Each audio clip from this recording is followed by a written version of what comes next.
Good morning, dear students. Today we are going to start chapter number third, that is the changing Earth. So in this chapter we are going to see several topics. First of all, we will see continental drift. Continental drift एक theory है given by Alfred Wegener. ठीक है, क्या ये theory बोलती है, किस तरीके से ये थ्योरी जो है हमारे अर्थ को चेंज करती है, हमारे अर्थ में क्या क्या चेंजेस आते हैं इसके कारण. See that. Next we will see volcanoes. Volcanoes पे हम एक डीप स्टडी करेंगे. वॉल्केनोस बनते कैसे हैं, वॉल्केनोस आप जानते हैं कि होते क्या हैं, किस तरीके के काम करते हैं, इनके लावा निकलता है पर आता कहाँ से है, बनते कैसे, we will see that also.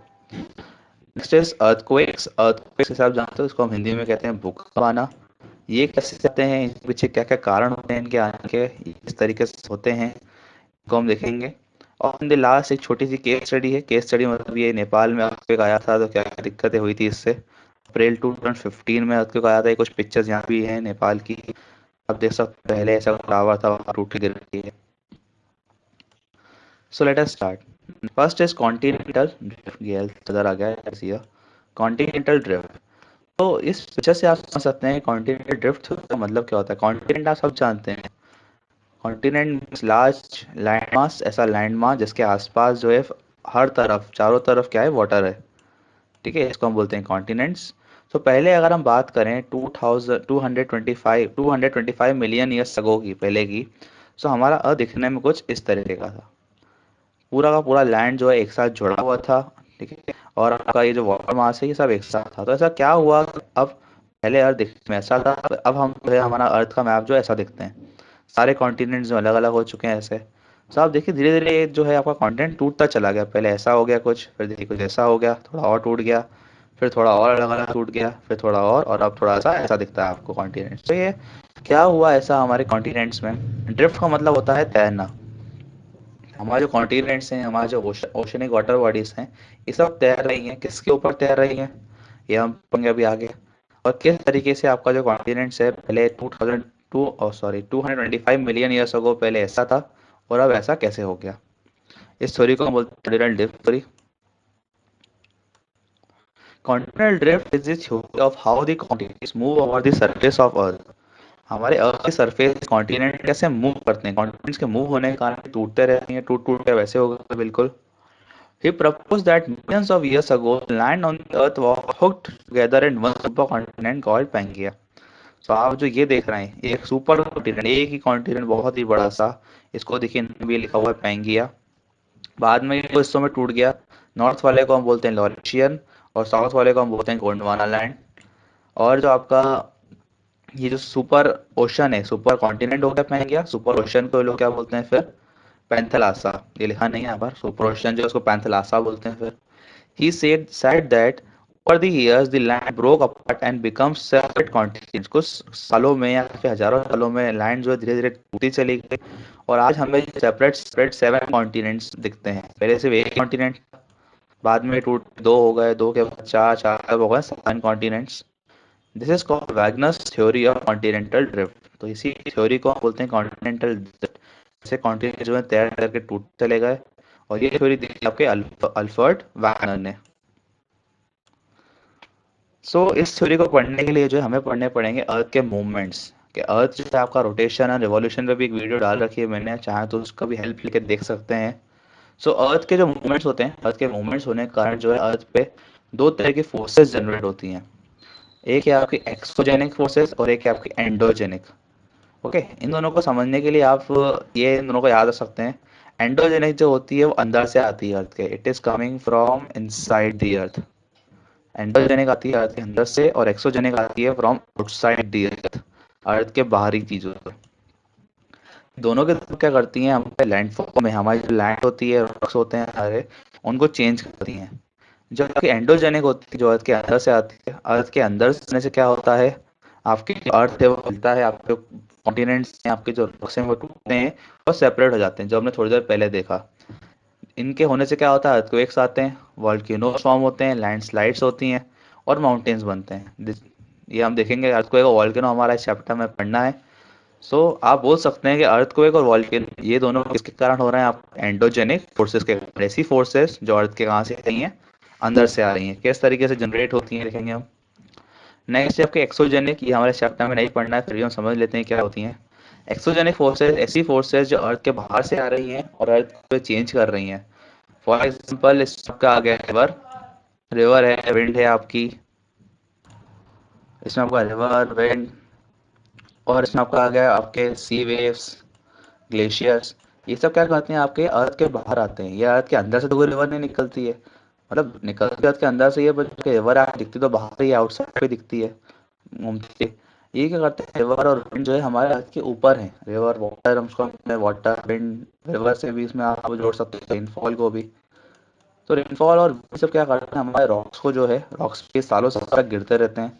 इससे क्या होता है, अर्थ के जो लैंडफॉर्म्स होते हैं, लाइक डिफरेंट डिफरेंट माउंटेन्स और डिफरेंट डिफरेंट लैंडफॉर्म्स जो है टूटते हैं। टूट टूट के इनमें जो चेंजेस आता है।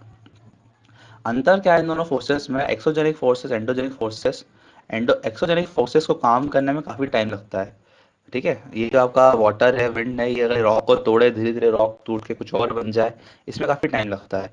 जबकि एंडोजेनिक फोर्सेस जो है, इनको इतना टाइम नहीं लगता है। अंदर से कुछ आपका अर्थक्वेक आया, अर्थक्वेक आता है आपका 1 मिनट 2 मिनट, 1 2 मिनट में सब कुछ तोड़ के चला जाता है। वॉल्केनो आपका आधे एक घंटे इरप्ट हो जाए तो आपका पूरा इलाका जो जल जाता है। So the forces originate within the earth, अंदर से जो आ रहे हैं, and causing horizontal and vertical movement are called endogenic forces. जिसमें जिससे अर्थ में जो मूवमेंट आता है, थोड़ा अर्थ हिलता जुलता है इससे, they are called endogenic forces. Endogenic movements can cause slow or sudden movements and are responsible for creating major features such as mountain, plateau, plains, valley, etc. तो आपके जो एंडोजेनिक फोर्सेस से माउंटेन्स भी बनते हैं, प्लेट्यूज और planes इनसे ही बनते हैं। उसका बिल्कुल उल्टा देखें तो the forces which originate on the surface of the earth, जो अर्थ की सरफेस के ऊपर ओरिजिनेट हो रहा है, आपके रिवर विंड या अर्थ के सरफेस के ऊपर है, और ये सरफेस के नीचे से आता है। लावा आता है वो अर्थ के नीचे से ही आता है। So the forces which originate on the surface of the earth are called exogenic forces. Weathering effects are erosion are example of exogenic forces. Next is what are plates, ये हम पढ़ना चाहते हैं क्योंकि इन्हीं के ऊपर बेस है हमारी पूरी की पूरी एंडोजेनिक फोर्सेस की थ्योरी और हमारे कॉन्टिनेंटल ड्रिफ्ट की थ्योरी। तो पहले हम पढ़ लेते हैं प्लेट्स क्या होती हैं। तो earth has a jet outer layer known as lithosphere. The lithosphere is broken up into about 6 large states. ये आप देख सकते हैं फोटो में, हमारा पूरा अर्थ है, ये कॉन्टिनेंट दिख रहे हैं आपको, यहाँ पे ओशन दिख रहा है। तो हमारा अर्थ आप देख सकते हैं, ये टूटा हुआ देखो, कितने सारे हिस्सों में टूटा हुआ है। So here you can see it is divided into so many parts. ये आप देख सकते हैं, थोड़ा थोड़ा जो गैप छूटा हुआ है, ये काफी टूटे हुए हैं हमारे अर्थ के हिस्से, देखिए काफी सारे ब्रोकन डाउन है। सो इस एक एक हिस्से को हम बोलते हैं plates. Okay, so there are 2 types of plates, continental plate और ओशियन प्लेट। अगर ये प्लेट के ऊपर ओशन है तो ये ओशनिक प्लेट हो गई, और अगर ये हिस्से के ऊपर आप देखते हैं कॉन्टिनेंट है तो कॉन्टिनेंटल प्लेट हो गई। कुछ कुछ प्लेट ऐसी भी होती है, जैसे आप देख सकते हैं यहाँ पर कि थोड़ा सा कॉन्टिनेंट है और बाकी ओशन का पार्ट है। तो लार्जर पार्ट जिसका होगा उसका नाम दे देंगे इसको हम। लार्जर पार्ट यहाँ पे आपको कॉन्टिनेंट का दिख रहा है, कॉन्टिनेंटल प्लेट हो गई। सो होता क्या है, प्लेट जो है आपकी, अगर हम एक चैप्टर को, मैंने इसमें वीडियो बनाई हुई है, इनसाइड द अर्थ, शायद आप ही का चैप्टर, आप ही का चैप्टर है वो। इनसाइड द अर्थ हमने पढ़ा है, सबसे ऊपर अर्थ की लेयर आती है, होती है क्रस्ट। और जिसकी हम बात कर रहे हैं, ये लेयर्स, ये जो आपकी प्लेट्स हैं, ये क्रस्ट ही है। ये का पूरा क्रस्ट है जो काफी सारे पार्ट्स में टूटा हुआ है। प्लेट्स होती हैं, एक एक पार्ट को एक एक प्लेट बोलते हैं। क्रस्ट के नीचे आता है आपका मेंटल, आपने अगर पढ़ा हो क्रस्ट मेंटल, और लास्ट में आता है आपका कोर बारी। तो क्रस्ट इज डिवाइडेड इनटू और broken into so many parts called as plates. के नीचे आता है मेंटल। मेंटल आपका बना हुआ लावा से। लावा एज अ लिक्विड। अगर मैं आपको बोलूँ कि आप किसी भी लिक्विड चीज़ पे कोई सॉलिड चीज़ रखें, अगर आप एक बाल्टी पानी भरें, उसमें आप बॉल रख दें, तो आप देखेंगे कि थोड़ी देर बाद बॉल जो है वो मूव होकर कहीं और चली गई, क्योंकि वाटर के अंदर कोई भी चीज़ जो है फ्लोट करते करते कहीं भी चली जाती है।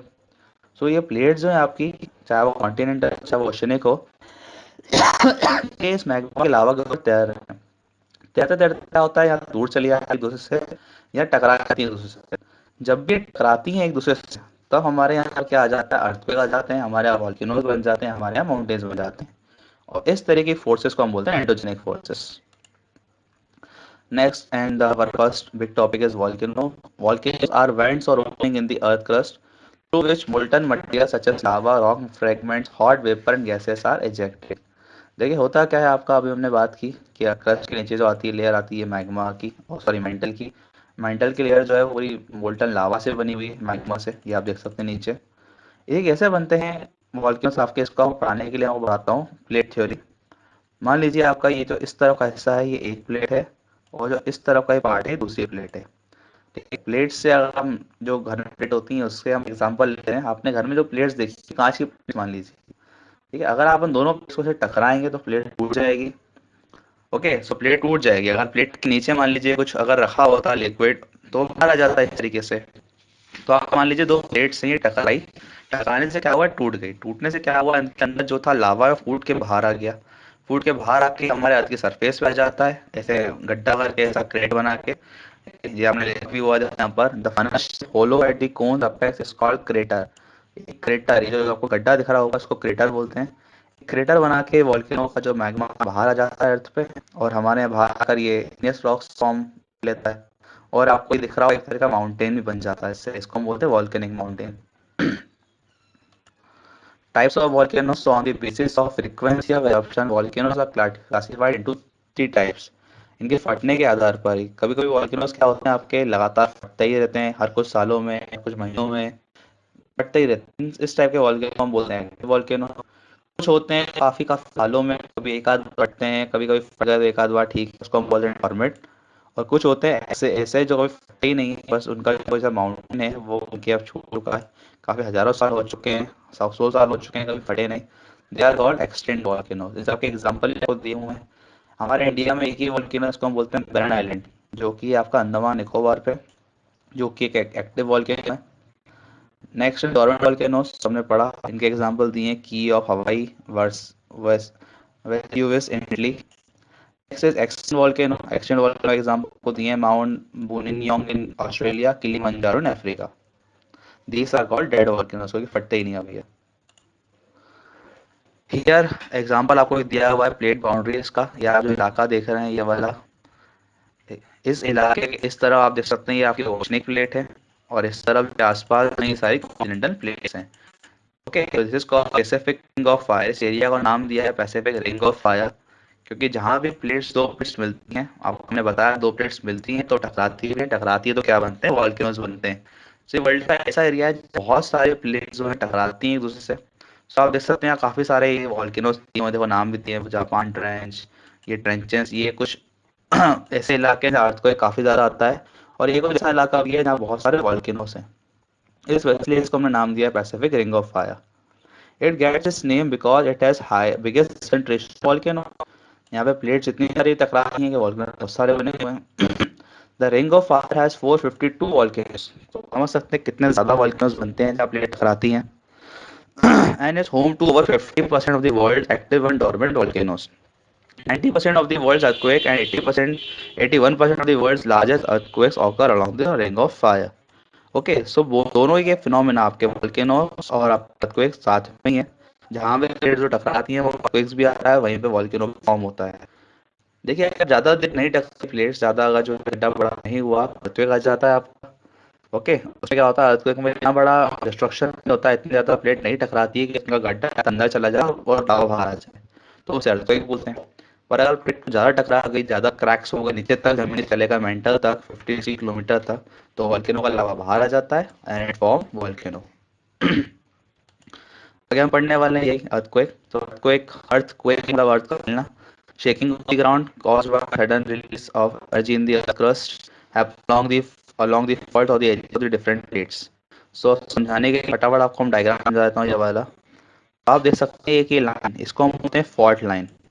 इस लाइन के इस तरफ एक प्लेट है और इस तरफ मान लीजिए दूसरी प्लेट है, ये दोनों दोनों मान लीजिए कॉन्टिनेंटल प्लेट्स। ये दोनों प्लेटें कुछ देर के लिए टकराई, कुछ देर टकराने से क्या होगा, इनके वाइब्रेशंस क्रिएट होंगे अर्थ में, कुछ ना कुछ वाइब्रेशंस क्रिएट होंगे। ठीक है, कुछ ना कुछ क्रैक्स आएंगे, क्रैक्स इतने डीप नहीं है कि मेंटल तक चले जाए और वॉल्केनो बन जाए। तो जहाँ पे जिस पॉइंट पे ये दो प्लेट टकराती हैं उस पॉइंट को हम बोलते हैं फोकस। ओके, जिस पॉइंट पे प्लेट टकराई अर्थ के अंदर, और इसी पॉइंट को अगर हम बिल्कुल ऊपर अर्थ की सरफेस पे ले जाएं, जहाँ पर अर्थ की सरफेस पे वाला पॉइंट आ रहा है बिल्कुल उसके परपेंडिकुलर, तो अर्थ के सरफेस पे इसी पॉइंट को बोलते हैं एपिसेंटर। ओके, जहाँ प्लेट टकराई अर्थ के अंदर उस पॉइंट को फोकस बोलते हैं, उसी पॉइंट को बिल्कुल अर्थ के सरफेस पे बोलते हैं एपिसेंटर। ये क्या होगा, दो अर्थ टकराएंगी तो उसके अर्थ के ऊपर जो भी आपका लैंड मास है, जो इंसान रह रहा है, जो भी कुछ है, तो ये हिलेगा, तो इससे हमारे अर्थक्वेक आते हैं। और अगर ये कॉन्टिनेंटल प्लेट की जगह ओशनिक प्लेट्स होती हैं, अगर इन यहाँ ये टकरा रही है, इसके ऊपर अगर ओशन होता तो ओशन आ जाती है tsunami. Okay, next is earthquakes waves are classified into three groups on the basis of their mode of travel। तो ये तीन तरह की वेव्स होती हैं। सबसे पहले होती है प्राइमरी वेव्स, जैसे ही प्लेट टकराती हैं जो निकलते हैं, मतलब जो वाइब्रेशन होता है सबसे पहले जो निकलता है उसे प्राइमरी वेव्स बोलते हैं।